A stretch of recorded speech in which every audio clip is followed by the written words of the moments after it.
еден од нас во животот поминал низ периоди на страдање, болка и тага. И честопати во такви моменти си го поставуваме истото прашање. Што ли погрешив, што вакво зло ме снајде?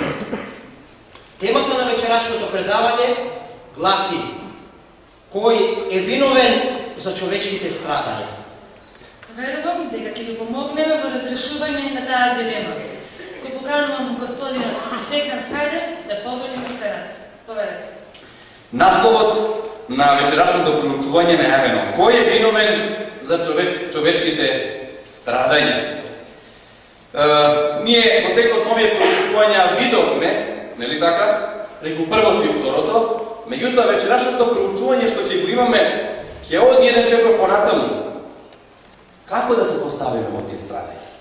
Не само да знаеме кој тоа го прави, како да се поставам, и на крајот на крајовите има ли израз по тоа.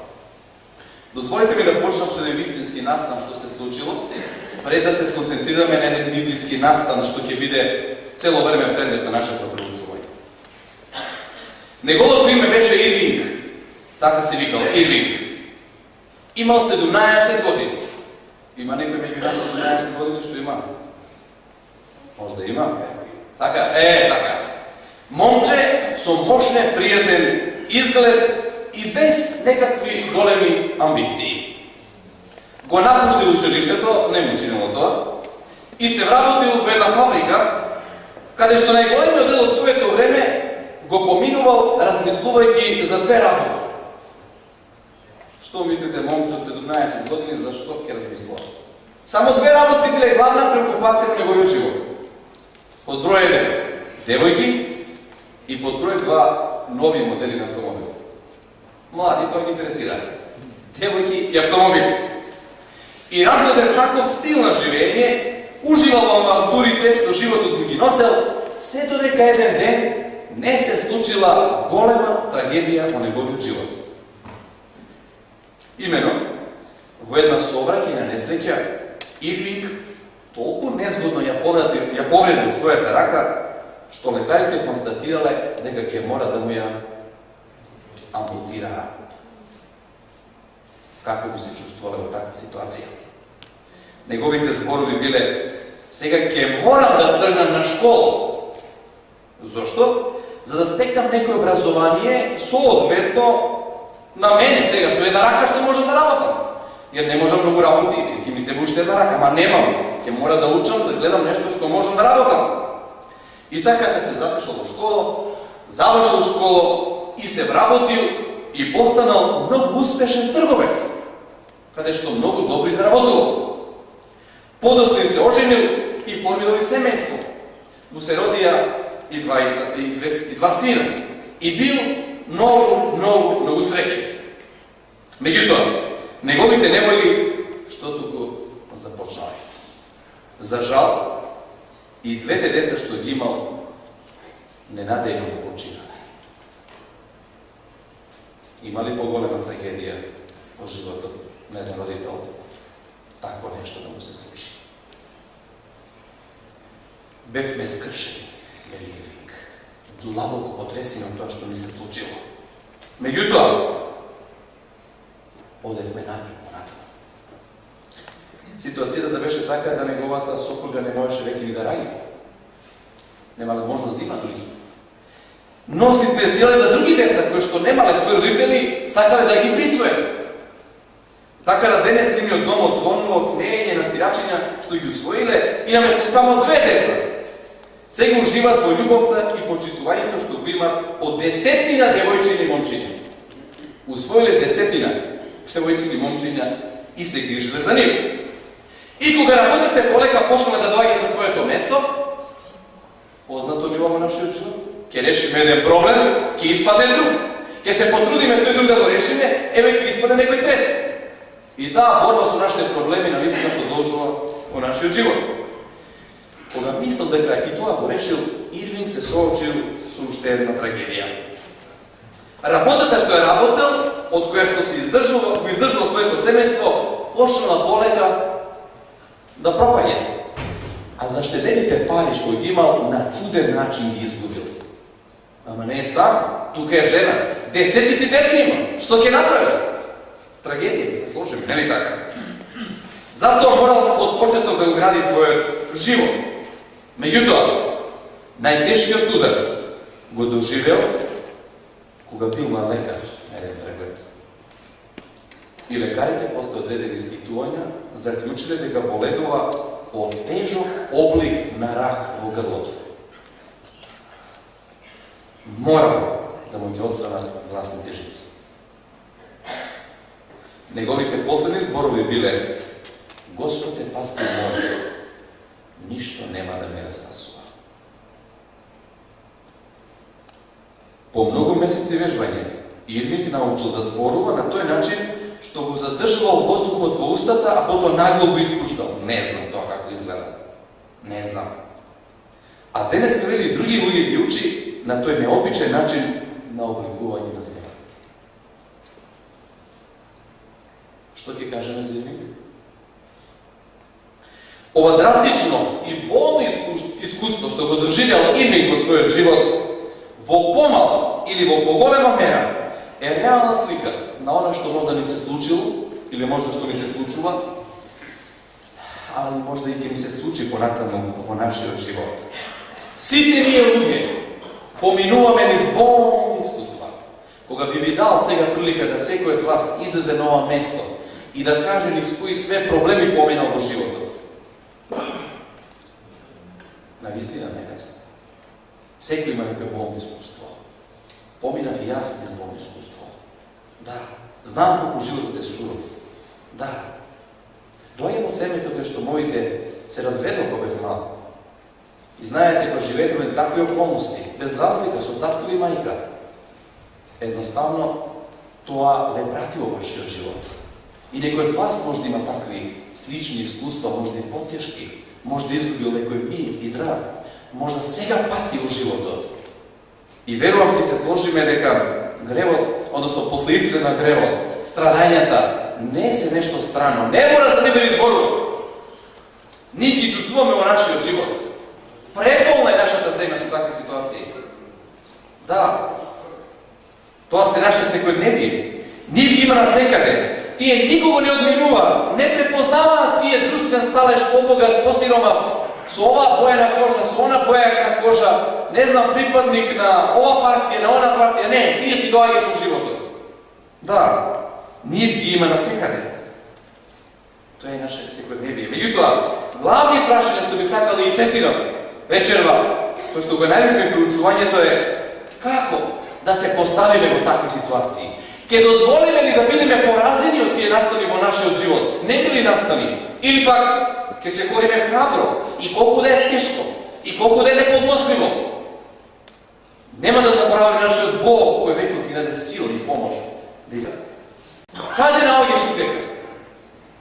Каде? Што правиш? Има ли излез од такви ситуации? За да одговориме на овие прашања што ги благодарите, за да одговориме на овие прашања, ние ќе се послужиме со еден вистински, реален пример настан што се случило на ова земја, во овие простори, во животот на еден човек. А тој настан го имаме запишано во оваа драга книга. Ќе се послужиме од тоа и ќе видиме преку неговиот живот, преку она што тој го доживел, како тој се поставил и како ние да се поставиме, од каде се тоа доаѓа и зошто тоа доаѓа. Но на крајот, каде била тајната на неговиот успех? Како тој успеал херојски до крај да издржи, нели така? И всушност ќе одговориме на нашето прашање мотото што е: вреди ли во такви прилики во животот да се биде добар? Сакам да го поделам со вас искуството на човекот што се вика Јов. Сме слушнале за него.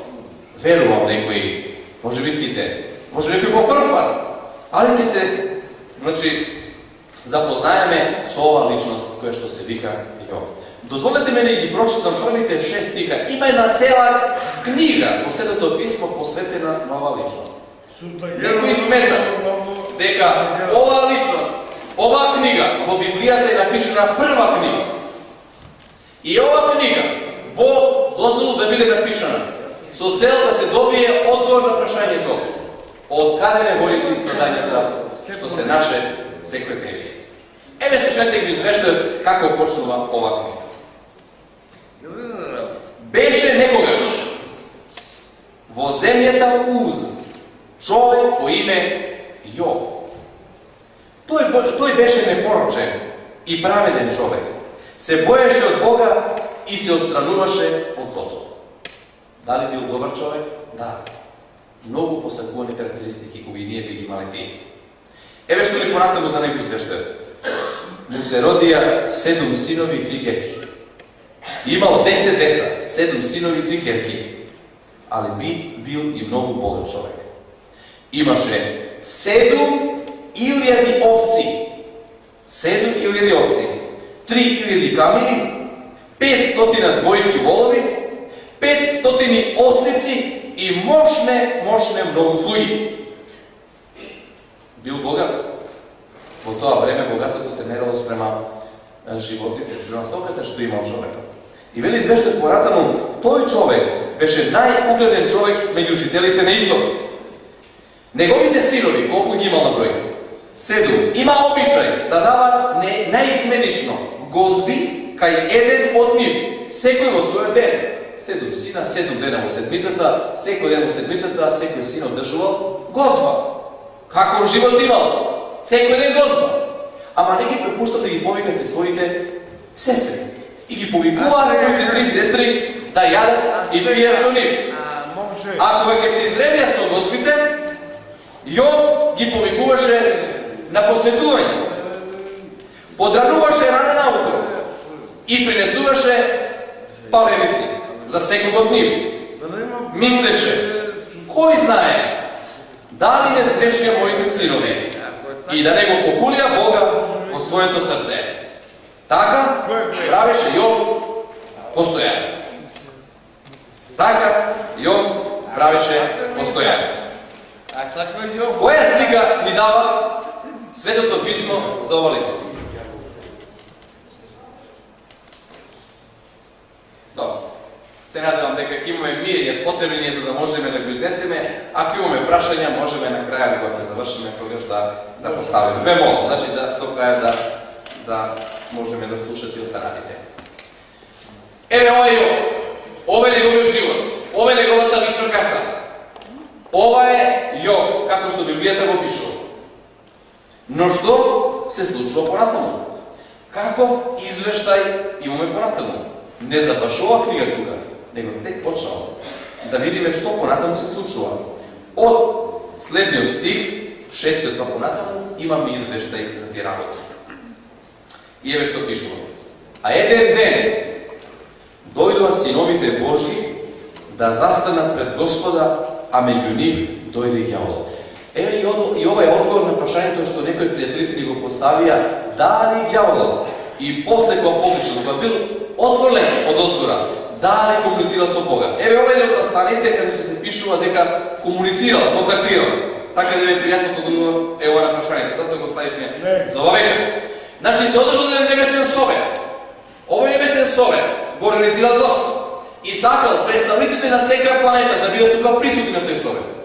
Представник од нашата планета требаше да биде Адам, затоа што тој бил првиот создаден човек. Меѓутоа Адама веќе го немаше. Ѓаволот им стави искушение, нели им даде, и тие подклекна го направија тој греф, и сега се смета ѓаволот како кнез на оваа планета, нажалост. И тој се смета како авторитет, оној кој што треба да ја представува планетата на тој состанок. И тој дошол меѓу синовите Божи и тој застанал тука. И сега, кога завршува тој небесен совет, извештајот не фокусира на разговорот што го води Бог и ѓаволот. А еве зашто тие разговара. 7 стих понатаму вели. Што вели текстот? А Господ му рече на ѓаволот: од каде идеш? А ѓаволот одговори на Господ и рече: ја обиколував целата земја. Целата земја обиколував. И видов све што има, каде, што, и еве дојдов. Јас сум престадник. И треба да знам што се случува. И еве дојдов. Да, и сега што е многу интересно следниот стих. И му кажува Господ на ѓаволот: А дали во таа твоја прошетка си го видел мојот слуга Јов? И слушајте со кои зборови сега Бог опишува Јова. Нема таков човек на земјата, како што е Јов, мојот слуга Јов. Нема таков човек што е добар, што е праведен, што се бои од мене и што се трга од зло. Кој тоа го вели? Кој тоа го вели? Бог. Бог тоа го вели. Ако Бог вели, тоа навистина е вредно. Нема таков човек. И оно што сакам да го истакам тука, пред да одам да прочитам понатаму во следните неколку текста, е тоа што прва порака од овој настан, што излекуваме за нас, е дека во големата борба помеѓу доброто и злото, помеѓу Бога и ѓаволот, Бог е на наша страна. Бог е на твоја страна, Бог е на моја страна. Од каде знаеме? Па затоа што Бог го брани Јова. Бог кажува, Јов е мој. Да, ѓаволот ќе обиколува земјата, и затоа што ја обиколува земјата сака да кажува, земјата е моја, сите луѓе се мои. А Бог се бори со него и му кажува, не се сите твои, Јов е мој. Да. Бог се бори за секој. Кога ќе гледа Бог дека постои човек верен, праведен, добар, Бог се залага за него. Ова е прва порака што сакам да извлечеме од овој настан. Ако му веруваш на Бога, Бог ќе те одбрани и ќе биде едноставно на твоја страна. Ако ќе биде Бог на твоја страна, Библијата вели, кој може да биде против тебе? Бог едноставно е твој. И сега, многу ме интересира, како ѓаволот ќе одговори или ќе се постави во ова ситуација, кога Бог рекол дека Јов е праведен, добар, се бои од него и се трга од зло. Дали ѓаволот ќе каже, да, така е, во право си, Господе, Јов е тако. Дали така одговара ѓаволот? Дали ги потврдува Божите зборови ѓаволот? Не, тој не ги потврдува, него тој едноставно сака да најде нешто тука и во овие зборови што се вистини, да ги преокрене, да кажува нешто што во прашање ќе доведе ова Божја изјава, а Божјата изјава е дека Бог, дека Јов праведен, добар. Ѓаволот обично ги врти работите. И тука што сакам да кажам исто многу важна работа од овој настан, приметуваме дека се води голема борба за секој човек. Тогаш се водеше борба за Јов. Денеска се води борба за тебе и за мене. Ова не би сакал да изгледа само еден час по историја. Да се сетиме што се случило пред неколку илјади години во животот на Јов. Ова го проучуваме со намера да видиме дека и денеска и за тебе и за мене се води голема борба. Да, се води борба. Бог е на твоја и на моја страна. И слушайте сега како се поставува ѓаволот во оваа ситуација. Дали Јов возалуд се плаши од тебе? Така му се поставува ѓаволот на Бога. Дали Јов возалуд се плаши од тебе? И ова е едно многу тешко прашање што ѓаволот поставува. Зборот возалуд тука може да се преведе со зборовите бесплатно или гратис, ние велиме, нели? Ајде се служиме со еден. Застанавме на мислата, односно на прашањето што го поставивме, односно ѓаволот што го постави прашањето на Бога, дали Јов се бои од Бога без интерес? Дали тој несебично му служи? Јов го напаѓа животот на Значи, ѓаволот го напаѓа животот на Јов. Меѓутоа, знаете што е интересно? Нема опипливи докази што да напаѓа. Ајде, Јов, кога би крадел, кога би лажел, кога би правил прељуба, кога би правил некои такви дела, па да ѓаволот каже, еве, ова го прави, а ти го браниш. Еве, ова го прави, а ти го браниш. Еве, и ова го прави, а ти го браниш. Такви докази ѓаволот во раце дали има? Нема. И затоа не може да укаже. Ама тој сака да укаже. Тој нема миг да укаже за такви проблеми, ама ги нема кај Јов. И затоа тој се служи со една таква врста прашање што ја поставивме на самиот почеток. Ѓаволот нема доказ за своите раце. И затоа ги напаѓа, слушајте ме внимателно, многу важно. Побудите на Јов. Не тоа што Јов прави него зошто Јов тоа го прави, што го прави. И дозволете ми да ви кажам, ова е најлошата врста прашања што некој може да ги постави. Кога некој ги напаѓа твоите побуди, вие немате начин да се одбраните. Немате лесен начин да се одбраните. Немате лесен начин. Кога е нешто пипливо, ќе му пружиш доказ и тоа ќе го решиш. Ама како побудите? Како побудите? Да, ако некој кажал, ако некој сака да ви наштети, ако некој сака навистина многу да ви наштети, тогаш што ги напаѓа вашите побуди. Зошто го правите тоа што го правите?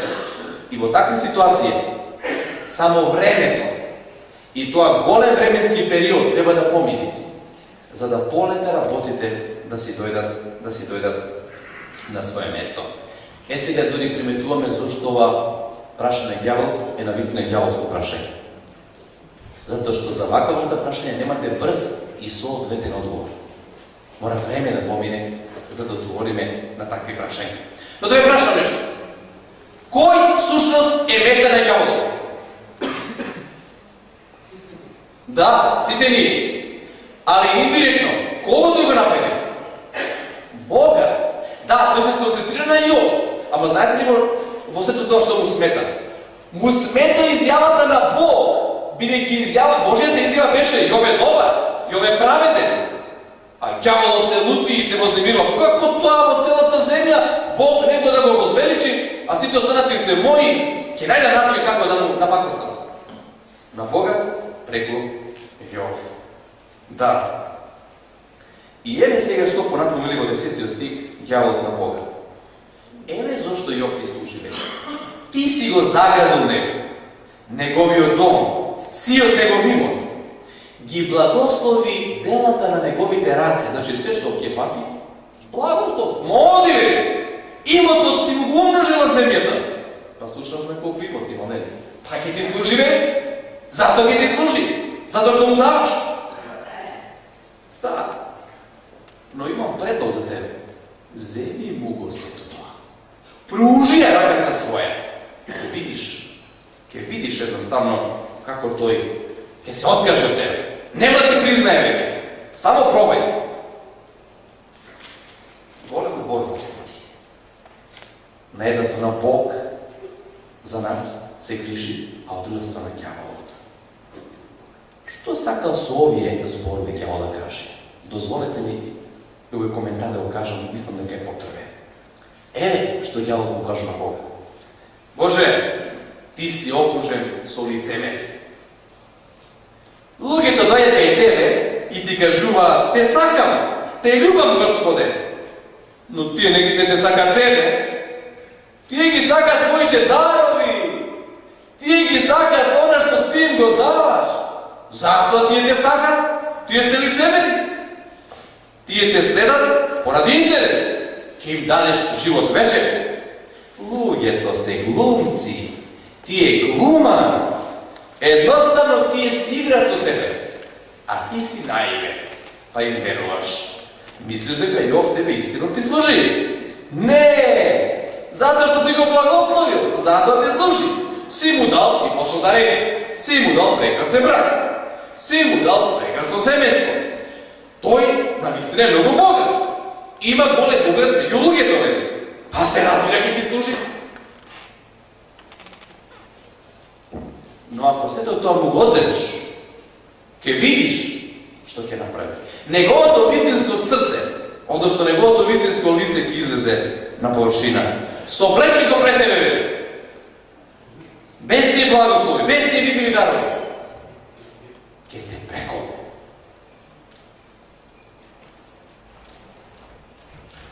Затоа второ прашање, имајќи го овој вид, во големата борба ми доброто и злото. Второто прашање што се поставува: со какви побуди ти му служиш? Со какви побуди доаѓаш кај Господа? Дали доаѓаме кај Него што навистина го сакаме? Или од нешто друго? И кој е Божјиот одговор на сите овие оптужби на ѓаволот? Еве што Бог вели: нека ти биде. Како кажеш? Еве ќе оттргнам сето тоа што го кажеш. Секој благослов што си го дал, ќе го тргнам, ќе го земам. Ти го препуштам во твои раце. Само душата немој тука да то пираш. И знаете што го извештаја? Не чекал дјаволот 2 пати ова Бог да му каже. А веднаш побрзал да го направи својот план. Сега тука малце ќе застанам да кажам нешто. Ова е многу тежок текст за разбирање. Знаете ли што рековме? Односно што Бог кажал дјаволот? Еве ти го во твои раце. Прави со него што сакаш. Се попаѓа ли такво нешто да слушате од Бога? Се ова е малце многу сериозно што го кажуваме. Бог вели еве во твои раце. Прави со него што сакаш. Како тоа може би ќе кажеме ние, Бог кој што е добар, кој што се грижи за нас, кој што е на наша страна и покажал и докажал и покажал и докажува дека е наша страна. Како дозволува да не пушти во рацете на дјаволот? Сериозно прашање. Ние би сакале Бог да реагира. Ние би сакале Бог да ја затвори устата на дјаволот. Би сакале на еден специфичен начин Бог да реагира и да каже не си го прави точка и немој повеќе за да ми зборуваш. Меѓутоа, Библијата кажува, се што има, нека е во твои раце. Му дал дозвола да ги спроведе своите искушенија. А знаете што беше целта на дјаволот? Да ја разнише довербата што имал Јов кон Бога. Ке му донесам страдање, ке му донесам такви неподносливи страдања, да тој не ни помисли на Бога, а камоли да му се моли. Искушенијата што доаѓаат во нашите животи, страдањата, се огледал на тоа. Дали ќе се разниша моето поверение во Господа или ќе останам уште почврст? Дали ќе излезам посилен од сето тоа? Или ќе докажам дека можда дјаволот било право, кога рече искушение и готово? Ајде да видиме ние, кога дошле овие искушенија, како се постал, но пред тоа уште нешто да кажам. Зошто Бог дозволи тоа да се случи? Знам, многу да ги прашуваат. Зошто, Господе? Реков ми му првото проучување. Зошто дозволи на мојот син да се случи? На мојата ќерка? На мене? На ова земја, одговор на сите наши прашања нема да добиеме. На некој ќе добиеме. На некој ќе добиеме може би на крајот на својот живот. На некој може да побрзо, а на некој може би никогаш не да добиеме. Бог не повикува да живееме со нашите прашања. Али една работа што ја научил Светото писмо и нешто од мојот живот е да Бог сака ни сите искушенија што поменуваме во животот да бидеме почврсти, постабилни. Некој кажал во мака што се познават? Умоци се познаваат, јунаци така рекли, вака римувано. Дели така? Се познаваат, да, јунаците. И Јов се покажа како тако. Но ето охрабрување, сакам да прочитам од Светото писмо, а потоа ќе видам што му се случило во животот на Јов. На едно место пишува вака: никакво искушение не ве постигна освен човечкото. Ама Бог е верен и не ќе дозволи да бидете искушувани повеќе него што се вашите сили. Туку заедно со искушението ќе ви даде, и многу важен збор се потребува тука, ќе ви даде излез. Ако сега не видаш излез во ситуацијата во која што се наоѓаш, Бог ќе даде излез, за да можете да издржите. Кога Бог дозволува искушенија во нашиот живот, не дозволува да бидеме уништени, него едноставно да излеземе како победници, посилни, почврсти и да бидеме посилни во нашите намери. И еве што се случило после ова изјава Божја, еве ти го раце. Не чекал да биде крај на тој состанок. Излегол дјаволот таму и почнал да го бомбардира Јов со искушение. И еве што се случува понатаму во библискиот извештај вели вака: еден ден, додека Јововите синови ќерки јадеа и пиеа во куќата на најстариот брат, дојде гласник при Јов и рече: Јове, твоите волови ораа, а ослиците пасеа покрај нив. Кога одненадеж савејците, тоа едно племе, нападнаа на нив и ги грабнаа, убивајќи ги слугите со остар меч. Единствено само јас избегав да ти го јавам ова. Многу непријатна вест. Доаѓа гласник и ти кажува нешто што навистина е многу лошо, трагично. Дел ти го одгореваш. Ситуацијата да биде поголема, библискиот писател користи на таков израз се служи, вели таман овој не завршил првиот, доаѓа вториот. Додека тој уште го зборуваше тоа, дојде друг гласник и рече Јове! И почна и се предчувствувал дека во гласот на гласникот има нешто, во гласот, дека ќе каже нешто многу лошо. Јове, вели, Божи оган удри од небото, ги изгоре твоите овци и пастирите ги проголтат. И познат рефрен. Единствено јас избегав, останав жив да ти јавам. Раната да биде уште поголема. Уште не се освестил Јов. Од овој удар му стигнал ударот што? Од друга страна. И сега, ако бил во мисла пред малку, сега бил тука во мисла што да направи. И таман уште не се освестил од това, е било третиот гласник.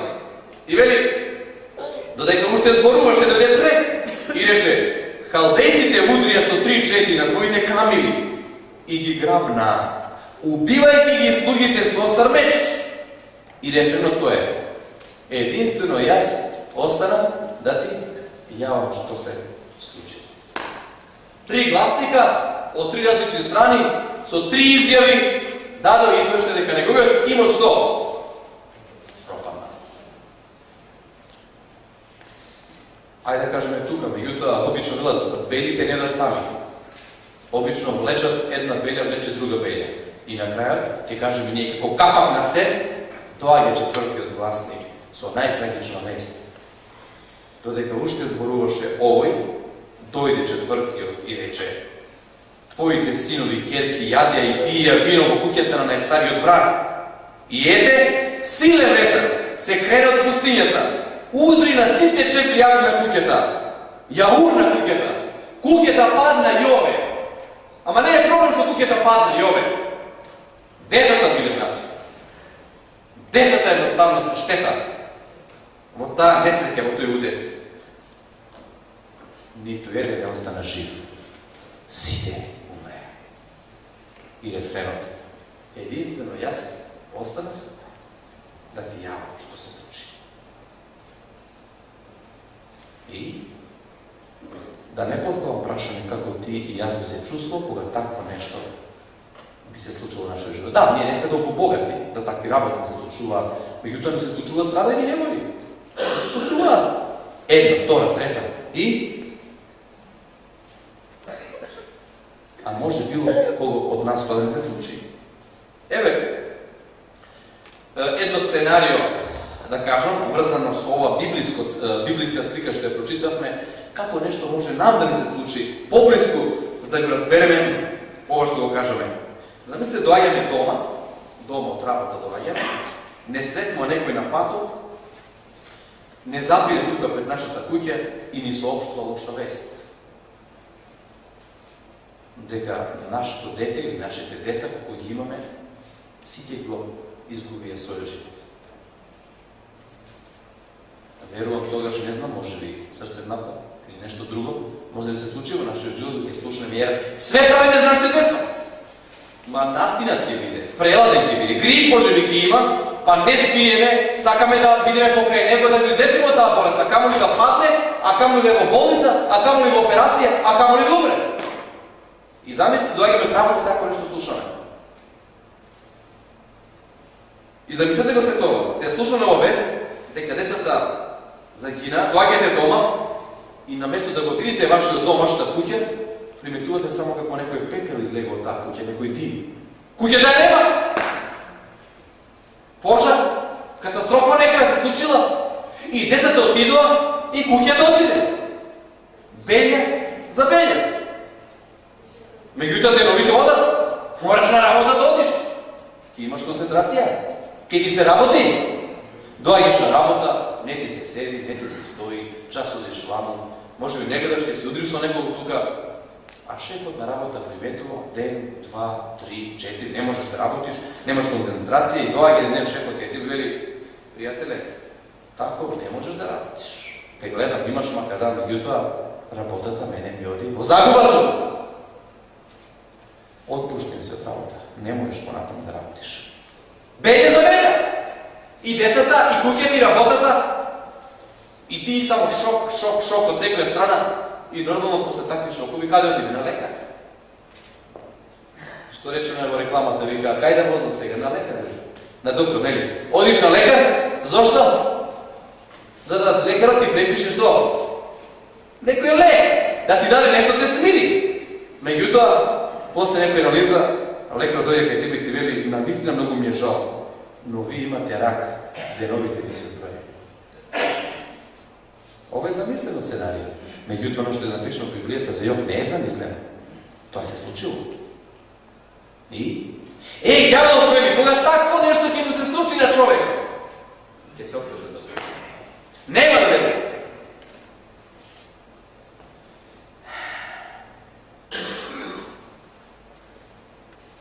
Како да се постави в таква ситуација? Како да надминеме страдањата? Ке ни треба големо трпение за такво нешто? Ке ни треба голема сила?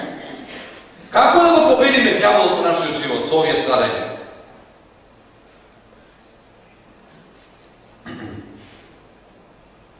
Ете ти предложам неколку работи, па вие кажете ми кои од тие работи може да ги примениме во оваа ситуација. Прво, со аргументи може да го победиме. Не помага тука, невој страдање не доаѓа. Со кои аргументи ќе му излезеш тука да се спротиставиш со него? Не помага. Але може би ќе дојде мисла, па чекајте, Бог е поголем од него. Се Бог е. Може тој да го победи. Да, може. Бог е посилен. Но знаете што ќе се каже? Па Бог е посилен, тој е послав. Бог нашол послав од себе, па го победил ѓаволот. Некој може така да каже.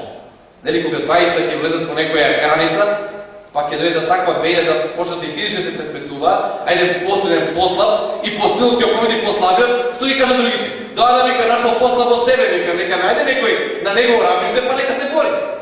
Нели така? И Бог не сака со сила. Тоа не е Божи пристап. Не. И затоа Бог направил нешто многу специфично. Бог зел човечко тело. Послав. Многу послав. И решил пославо човечко суштество да го победи.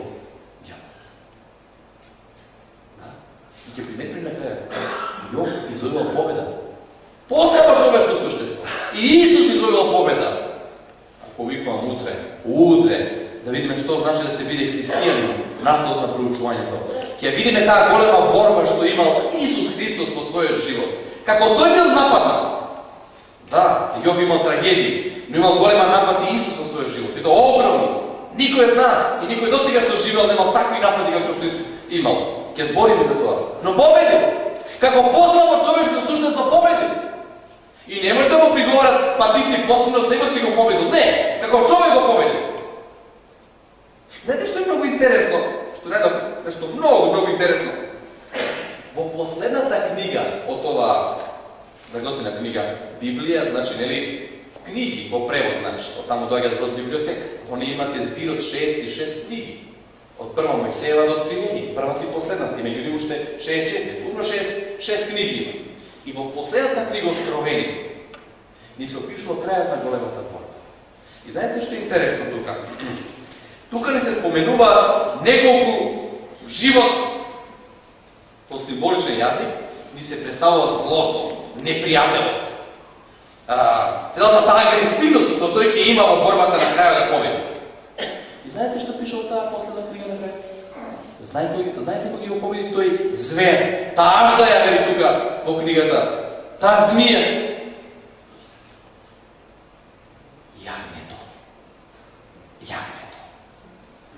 Јагнето ќе го победи. Слика за Исуса Христа. А нормално, возможно ќе кажеме. Јагне со змија, јагне со звер, обично се знае кој е победникот. Ама пишува тука на крајот на книгата, јагнето ќе ги победи. Секогаш Бог се користи со некои чудни можда средства, али на крајот ќе извојува победа. Да, големата борба меѓу доброто и злото почнала со гордост, ќе заврши со понизност. Ѓаволот напаѓа, Меѓутоа, Господ има начин како да го реши тоа. Со послави методи ќе го победи. Тоа е познат човек во Библијата. Апостол Павле во една прилика ќе каже: кога сум слаб, тогаш сум вика сине. Како тоа? Слаб сум, ама се поврзам со кого? Пред некој вечер кој пример го зедовме? Со тенк, нели така? Слаб сум, ама ви се поврзам со Бога, кој што е посилен, ќе ми даде сила и јас ќе извојувам победа. Бог ќе ми помогне. Ја ќе извојувам победа во мојот живот. Добро? Како реагира Јов кога сето тоа му се случило? Еве го текстот, одиме понатаму, уште неколку многу важни работи сакам да кажам. Еве го последниот текст од првата глава како вели: тогаш стана Јов, вели, ја острижи главата своја и падна на земјата и се поклони и рече: гол сум излегол од утробата на мојата мајка и гол ќе се вратам таму. Господ даде, Господ зеде. Нека биде благословено името Господ.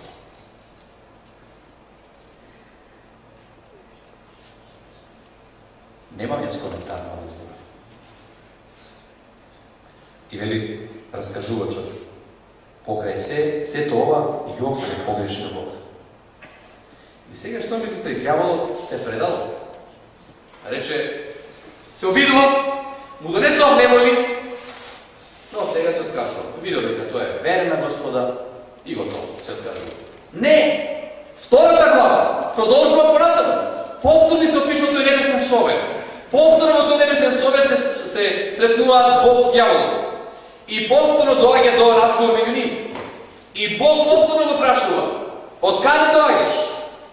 И знаете што вели повторно?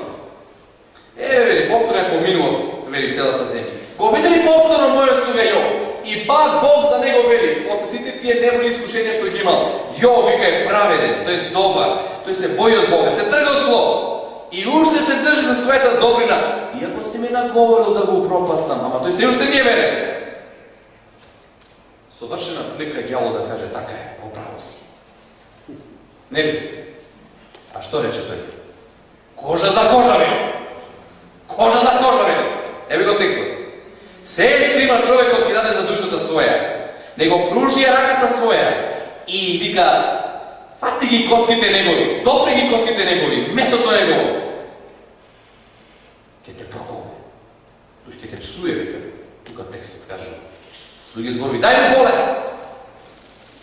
Нека во своја кожа осети. Тоа беше надвор од него. Сега внатре во него. Како не го представува Библијата ѓаволот? Тоа учат ми некој нешто. Гледате, што тој мисли на човекот?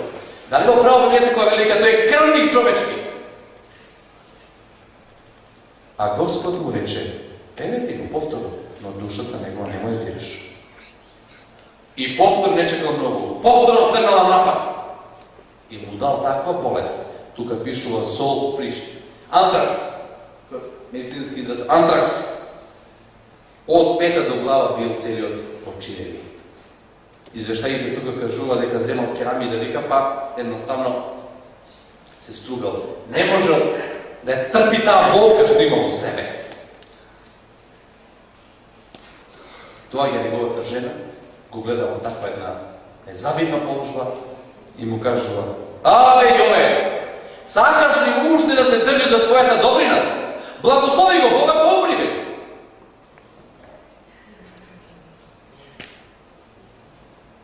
Од кога сте ги добили на тешките удари во вашиот живот? Ближните? А како се постави Јов и оваа ситуација? А тој и рече на својата жена: зборуваш како неразумна жена. Доброто сме го примале од Бога, а злото нема ли да го примиме? И повторно Јов не погреши.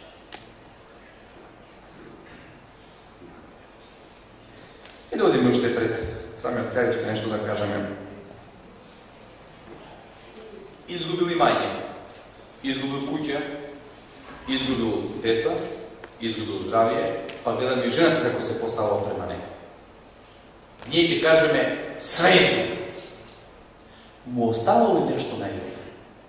Кога све изгубил, по знаци навода, дали нешто му останало? Дозволите ми неколку работи да ги спомнам што му останале и малко да ги реализираме пред да одиме на завршниот дел. 42 глави има оваа книга. Првите 2 глави го опишуваат тоа што сме окажали до сега. Последната ќе читаме нешто на крајот од неја, 42. Меѓутоа третата до 41-та, тука се опишува ни се таа агонија што Јов поминал за време на таа ситуација, на сето тоа што му се случувало во животот. Ако имате Библија дома, читете го тоа, ќе видите многу корисни совети може да најдете. Еве неколку работи што му останало на Јов, кога изгубил све, по знаци навод. Прво, му останал животот. Чекајте, животот му останал. Ке кажеме, да, многу беден, подобро да беше мртов, него жив. Меѓутоа бил жив. Нели така? Иако му се случиле многу катастрофи, ама животот е најголема вредност. Каков и да е, сакаме да бидеме живи. Знаете, давеникот кога се дави и што очекува, се фаќа за што? Ама сака што? Да живее. Ја гледам и многу стари луѓе на лекарот. 80 години, 70, 80. Сака да живее. Јов бил жив. Голема е вредност тоа. Животот му останал. Што кажа Бог? Еве ти го рацијама, неговата душа, неговиот живот, нека остане. Му останал нешто на Јов. Понатаму. Жената му останала. Децата заминале, добро. Треба да ја коментираме. Пред малце кажал. Но пазите, од друга страна, ја разбираме до некаде. Реагирала човечки. Го гледала како се мачи. И се рекла, зошто сега ово? Не заборавајте. Не заборавајте ли што минали жената. Како ние се чувствуваме кога ќе погребаме еден од нашето семејство, па макар и стар заедно. А 10 ковчега да излезат од нашиот дом. И тоа на кого 10? На деца. 10 ковчега со деца. И да останеме при свест, вие здрави, уравнотежени. До некаде разбираме жената. Таа беше со него. Понатаму, пријателите. Има троица пријатели, кои што кога слушнаа што му се случи во животот, веднаш дотрча. Така ме извештен. Меѓутоа и тие понатаму нанесувале некои проблеми. По едно место во книгата за нив, тој нити ги нарече како залудни утешители. Една изрека кажува вака, кога ѓаволот не може да дојде кај тебе, значи кога ѓаволот не може да дојде кај тебе зашто е зафатен, тој ќе ти испрати своји пријатели. Да.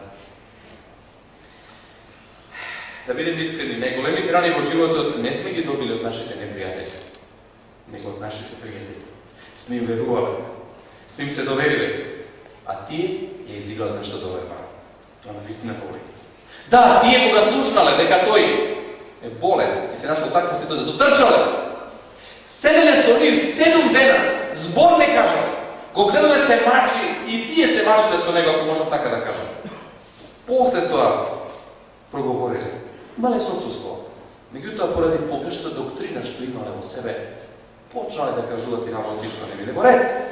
Да, му се сподиставувале на Јов. Доста што маки имал, па му се сподиставувале, му кажувале, Јов, тебе тоа се случи затоа што си ти грешен, да си ти добар, да си ти праведен, нема тоа да се случи. Тие верувале, ако си добар, се добро ќе ти биде во животот. Но ако си лош, што? Лошо ќе ти се случи. Ама Бог вели за Јов дека е добар, ама сепак лошо му се случило. Не мора секој што така не е во животот. Ако си добар, си праведен, дека секој што треба добро да се случи. Не. Ние сме на непријателска територија. Оваа планета, оваа земја е наречена Солзна долина. Така се тоа писме нарекува. Солзна долина. Непријател тука. Гнездото не смее. Ние чекаме ново небо. Ние чекаме нова земја, што Бог ја донесе. Али на крајот ќе приметиме дека Бог го брани Јов. И Бог им велеле на пријателите на Јов дека погрешно постапиле. И дека не требаше така да постапат. И дури му рече на Јов, Јов, моли за твоите пријатели за да ги опростам гревовите. Да. Понатаму, што му останало уште на Јов? Уште нешто да кажем. Гласот му останал на Јов. Со што тој комуницирал со своите пријатели и со Бога? Со гласот. голем благослов, голем дар и да имаш глас, да зборуваш. Тоа го имал Јов, нели така? Тој поставил прашање, Бог одговарал. На некои прашања добил одговор, на некои прашања не добил одговор. Живеел со своите прашања. Да. Затоа на крајот на книгата Јов ќе каже: порано слушам Бог Боже за тебе, но сега те гледам. Има прашања. Не знае. Ги упатал со мојот глас кон тебе. А не ги разбирам. Сега ги разбирам. Има моменти во животот кога не ни е јасно што ни се случува. Ние тоа многу добро го знаеме, читајќи од каде дошли неволите, ама Јов не знае. Уште некој работа. Што му остава на Јов? Способноста да размислува. Тоа му останало. Тој е непоценим дар што Бог го дава на човештвото. Даде ли за тебе и за мене? Како го потребуваме? Да. Знам луѓе што го нема тој дар. Како изгледат такви луѓе што не размислуваат? Или мислите им летаат? Обично се сместуваат во посебно деление такви луѓе. Ама Јов, во сите тие неволи, во сите тие проблеми, ова му останало. Понатаму, што му остана на Јов? Неговиот Бог. Неговиот Бог. Бог кој молчи, но сепак е тука. Присутен е тука. Целата книга на Јов можеме да ја кажеме како книга, значи, потрага по Бога кој е невидим, ама е тука, присутен. Во поголемето од книгата Јов молчи, Бог молчи. Има дадени места тука во неговата книга кога Бог зборува. Да. Но знаете што е интересно? Бог точно знае кога молчи, Бог точно знае кога треба да каже нешто. Ние можеме луѓе понекогаш кажуваме некојаш нешто кога не треба. Бог точно знае кога треба да се молчи и кога нешто треба да се кажува. Во Варшава, Полска, по Втората светска војна,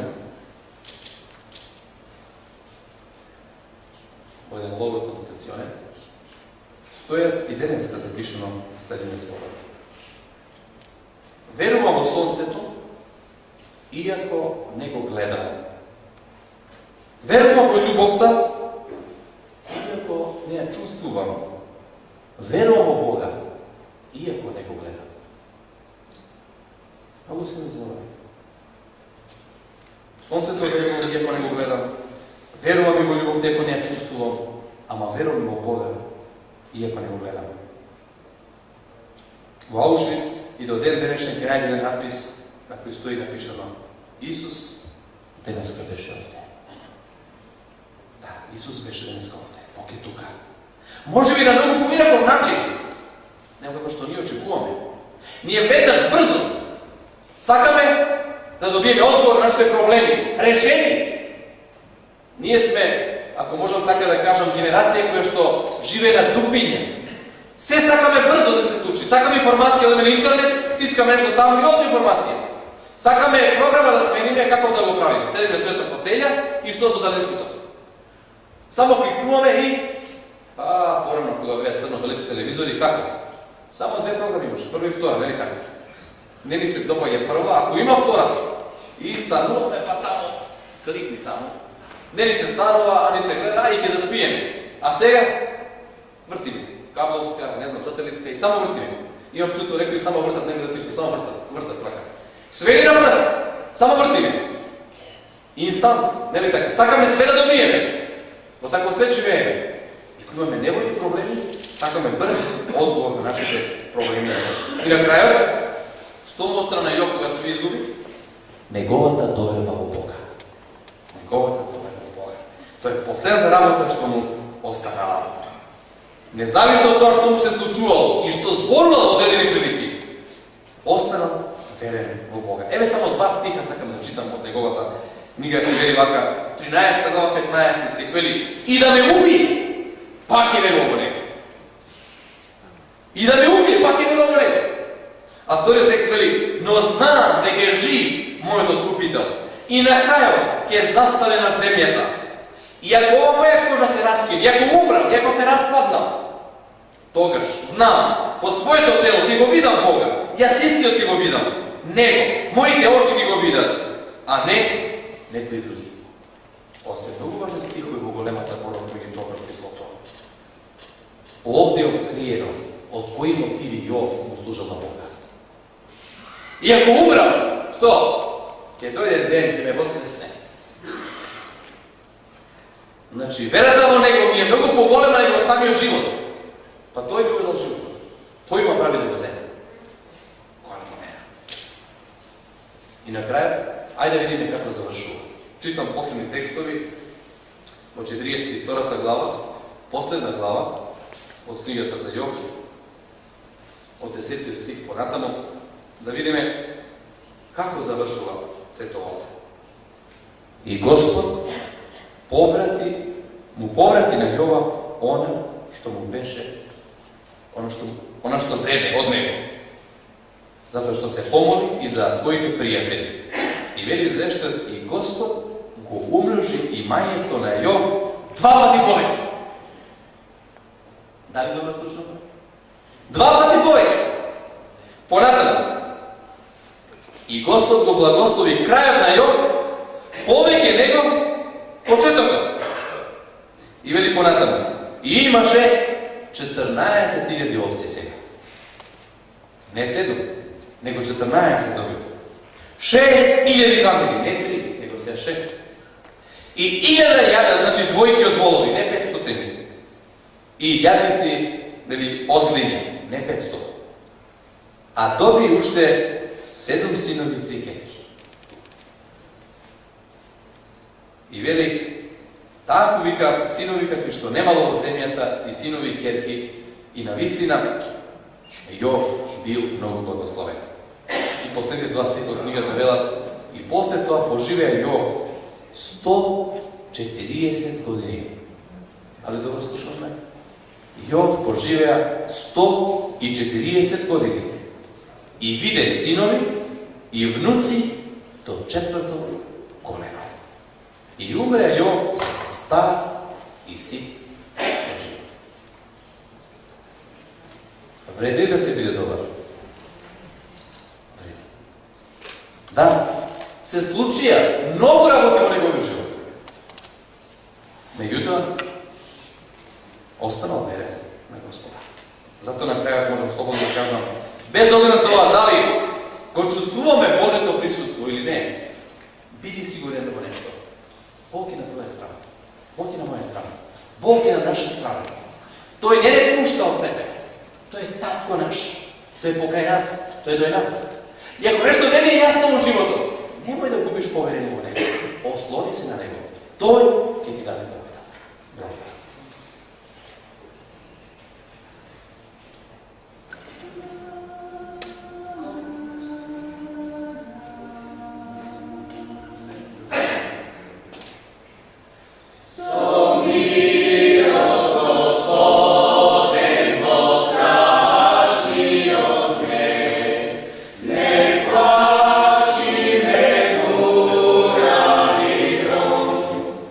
Solis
sila i spas. Životot moj, cela je tvoj, so srce da ti služam jas. Povikuvaj zemljo i seka stvorenje, slavete Gospoda, dajte mu čest. Tvoje to ime nek svite go vozdihna. Tvoje to ime nek svite go vozdihna.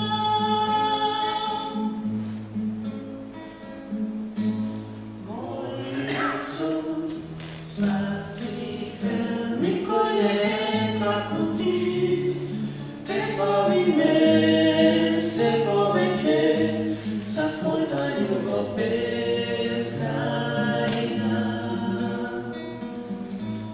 Utešitelj, pomoćnik, ti si mi sila i spas, život od moj, cela je tvoj, so srce da ti služam jas.